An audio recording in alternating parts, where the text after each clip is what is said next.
My name's Ricky, I'm 45, and I'm proud that I've been able to maintain this. Housing, I mean, it's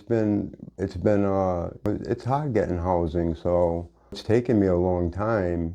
Me and Danielle was my significant other. We were homeless for probably, I'd say, at least 3 years out of our, 7-year relationship. In 2025, 1,022 people experienced chronic homelessness, which is when individuals are unhoused for over a year. I was listening to a lady the other day in Dollar General. I was talking to this lady and she had said something about the homeless people that were out here. And she was like, I don't know why they don't just go out and get a job, you know? And I'm thinking in my head, I'm like, who's gonna hire somebody that's not showered, that's not, you know?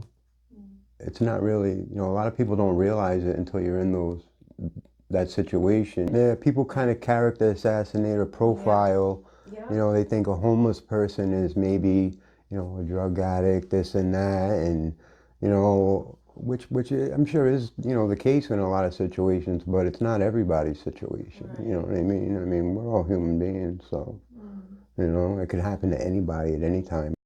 It's a lot harder to get out of it than people realize. It's more than just going out and getting a job. And, you don't, I mean, I had people breaking into my tent. You can't shower every day, so it's not like you can go out and get a job. And then if you do find somebody, if your phone's not charged, they can't call you. There's a lot of things going against you. So I don't have to deal with that. I can take my medicine. I can make my doctor's appointments. I can shower. My girl can cook dinner.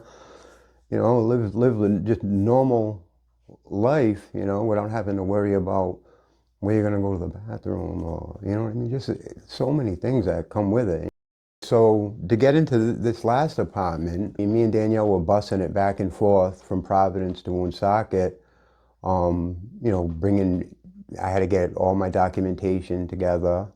They helped with a lot of that. Betty was coming and getting me, giving us rides.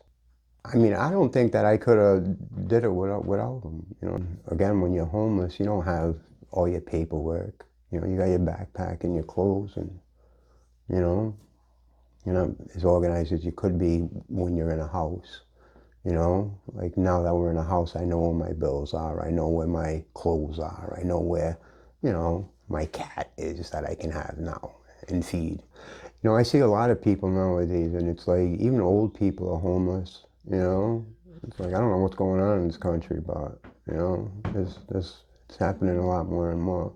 To afford fair market rent for a one-bedroom rental, you would have to work 69 hours per week. I'm just grateful. I'm just thankful. That's what it is. I'm just real happy that this is finally the case. I'm much more happy being housed. Don't stop focusing on.